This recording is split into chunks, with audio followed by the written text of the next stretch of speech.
बड़ी खबर का रुख कर लेते हैं। अमेरिकी विदेश मंत्री रूबियो का बड़ा बयान सामने आया है। अफगानिस्तानी शासकों पर करेंगे इनाम की घोषणा।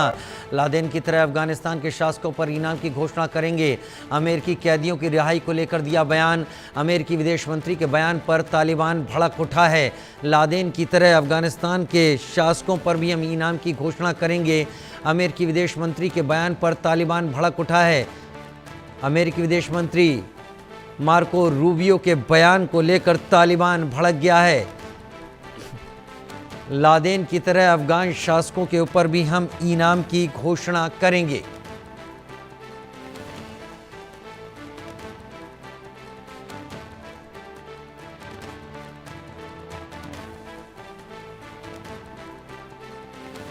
रैनिक दत्ता मेरे साथ लाइव इस वक्त जुड़ गए हैं। रैनिक, अमेरिका के विदेश मंत्री का यह बयान किस तरीके से समझा जाए?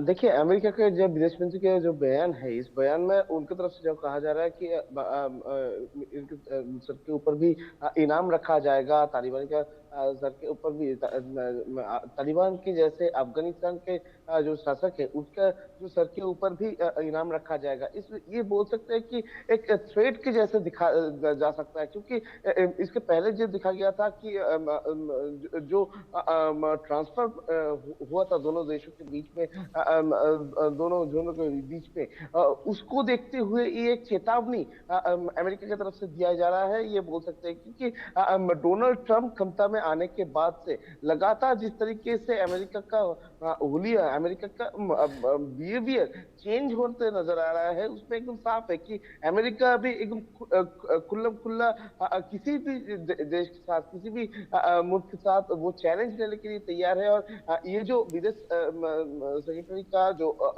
बयान है, इसमें साफ है कि अमेरिका पीछे हटने के लिए राजी नहीं है। वो लोग चेतावनी दे रहे हैं कि अगले टाइम पर तालिबान जैसे अफगानिस्तान का जो शासक है, उनके सर के ऊपर भी इनाम रखा जाएगा, यानी उनको भी चुन चुन कर देखा जाएगा और उनके ऊपर भी बदला लिया जाएगा। इस तरीके का जो बयान, ऐसा ही बयान करते हैं कि ये एक थ्रेड है और ये एक चेतावनी है कि अगले टाइम पर अगर इस तरीके का कार्रवाई, जो कार्रवाई किया गया था, उस तरीके का अगर घटना घटाया जाए तो इस पे अमेरिका चुप नहीं बैठेंगे। ये जो बाइडेन का अमेरिका नहीं है, ये डोनाल्ड ट्रंप का अमेरिका है। इस तरीके का जो माहौल अभी अमेरिका में तैयार हुआ है और इसी वजह से ये बयान को एक चेतावनी सोचा जाए, ऐसा ही जो परिस्थिति तैयार हुआ है। ऐसा परिस्थिति तैयार हुआ है क्या? इसके पीछे अमेरिकी हथियार नहीं देने की बात करना भी एक मसला है जो अमेरिका जाते जाते छोड़ गया था?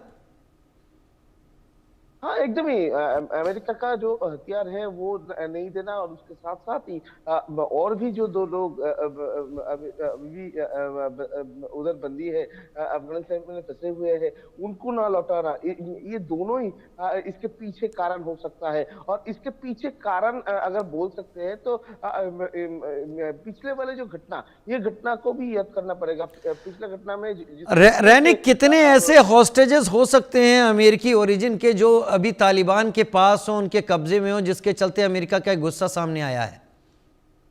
देखिए, अभी भी जो दो हॉस्टेजेस अभी भी तालिबान के पास है और इसी वजह से अमेरिका का ये गुस्सा साफ नजर में आ रहा है। दो हॉस्टेजेस, 4 हॉस्टेजेस पहले था, जिसमें 2 हॉस्टेजेस को रिलीज किया गया था, और भी 2 हॉस्टेजेस अभी भी तालिबान के पास है। और इसी वजह से ये चेतावनी बोल सकते हैं, क्योंकि इसके पहले 2 हॉस्टेजेस के विनिमय में जिस तरीके से तालिबानी दो प्रिजनर को छोड़ना पड़ा था, और उसी को देखते हुए, उसी को ध्यान में रखते हुए अमेरिका की तरफ से ये चेतावनी दिया गया है कि अगले टाइम पर अगर इस तरीके का कोई हरकत करने का कोशिश किया जाए तो अमेरिका चुप नहीं बैठेगा। अमेरिका की तरफ से भी इसके खिलाफ में जो कार्रवाई, वो कार्रवाई किया जा सकता है। और अमेरिका की तरफ से एकदम स्पष्ट ये चेतावनी से एकदम स्पष्ट हो रहा है कि जो बाइडेन के टाइम पर जिस तरीके से नेगोशिएशन में चले आ रहे थे अमेरिका, वो नेगोशिएशन जो पार्ट वो अभी खत्म हो चुका है।